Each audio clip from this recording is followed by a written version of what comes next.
Hi, I'm Will from Link, and in this video I'll be taking you through the Partner Performance Report in Link Reporting. Let's take a look together. This is the Partner Performance Report. Now, it's not only great for understanding the performance of the partners in the practice, but also the clients or the client groups within the portfolio of the partners. The default grouping is Client Account Manager and then by client, but there's a few other options in here. You may want to consider running this report for job managers if you're interested in your job manager performance. And you can also run it by the partner or the job manager on the jobs themselves, but it's a good idea to have your partners and your job managers assigned to the relevant clients. So I'll leave this by Client Account Manager for now.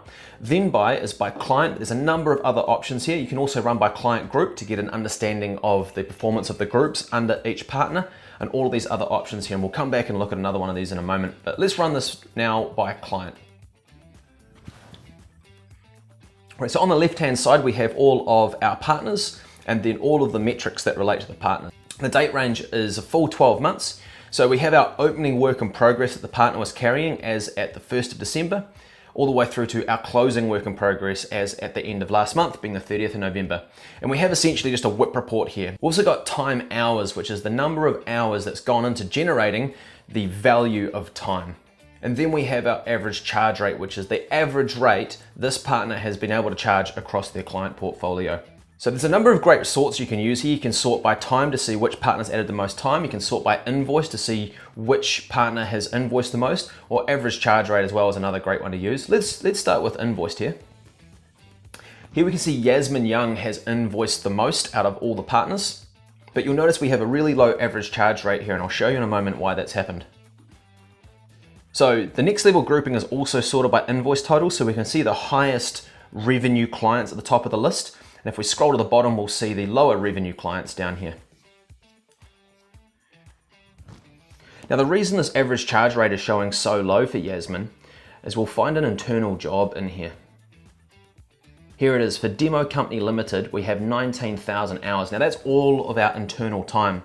Now there's two options for this. Either we can filter this client out of our report, alternatively, we can remove Yasmin as the partner on this client back up at XPM. So let's do the filter for now. So we can go to add filter, client, exclude Demo Company Limited. So that's going to remove our internal client. Right, now if we sort the report again by invoiced, we can see Yasmin's average charge rate has jumped right up to 168, and that's because we no longer have those 19,000 internal hours in here. So now we can look through this list and get a really accurate picture on how much we've invoiced each client and what our average charge rate is. So what we're trying to identify here is clients with low average charge rates with relatively high revenue. We can see this one here for Steely Limited.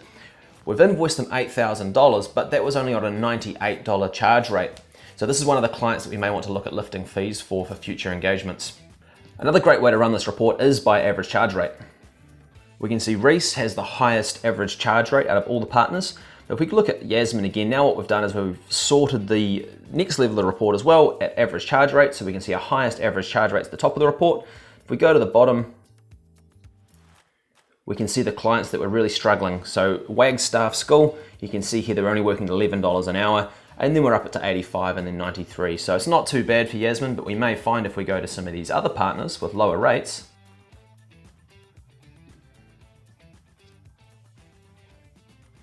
we can see some more low average charge rates in here, $43. This one here, Hemorrhage Harry Limited, big concern, $72 average charge rate, and done almost 1,000 hours for this client. So that's certainly a client we want to be investigating. So that's one way to run the report. Another great way to run the report is by looking at revenue streams or the tasks for each partner. So let's look at revenue stream to start with. So revenue streams are set up in the settings and then down here at your task mappings. And here we're going to map our tasks to the relevant revenue streams. Now if we expand Yasmin again, we get a breakdown of her revenue by compliance and advisory.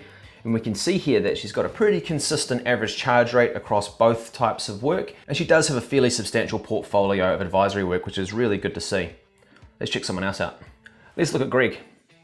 Now it's interesting to see here that Greg's advisory average charge rate is lower than compliance. Now this is something we probably want to investigate. We need to find out what services Greg's offering at a lower charge rate, because generally we'd see advisory services to be of higher value than compliance. So we can click into any of these values to find out where the time has gone. But we could also run the report here by changing the then by to task to get a breakdown by task. We'll sort again. Then have a look at Greg. So rather than seeing a breakdown by revenue stream, we're seeing a breakdown by all the tasks. And if we look at some of these low average charge rates, you can see zero training and support. That would be an advisory type service that's offered at a low charge rate. So it's a good idea to come in and investigate all of these and finding out which areas that Greg's team are unable to deliver within budget. Now there are some fields we're not showing on this report, which we can see by going add and remove fields. Now we're WIP change, but what I want to focus on here is time write-ups and time revenue. Now time write-ups are the write-ups that are only associated with time. So it doesn't include any disbursements in there, and then we have our time revenue. That allows us to calculate average charge rates, and the reason we need to separate out our time write-ups and our time revenue is our average charge rate shouldn't have any disbursements in those calculations. So in order to build that average charge rate accurately, we need to have these two values in here. So we can export this report by hitting export, choosing the format and then hitting download. We can also schedule this report on a recurring basis. To do that, we hit schedule, give the report a name, enter the email addresses of the people you'd like to receive the report, select a start date, making sure this is a date in the future, frequency, and then the format. So this is a great report to schedule on a quarterly basis. The reason we may not want to schedule this on a monthly basis is we do have a number of other reports we need to be monitoring on a monthly basis, such as our job reports and our team reports and our WIP reports. Where this report here, it may end up being a little bit of noise if we are reviewing it on a monthly basis, but certainly when we're looking at reviewing our pricing and we just want to keep on top of things, quarterly is a great way to do it. So I hope that answers all of your questions. Now, if there's anything further you would like help with, in the menu hit help and then chat with support to speak to someone from our support team.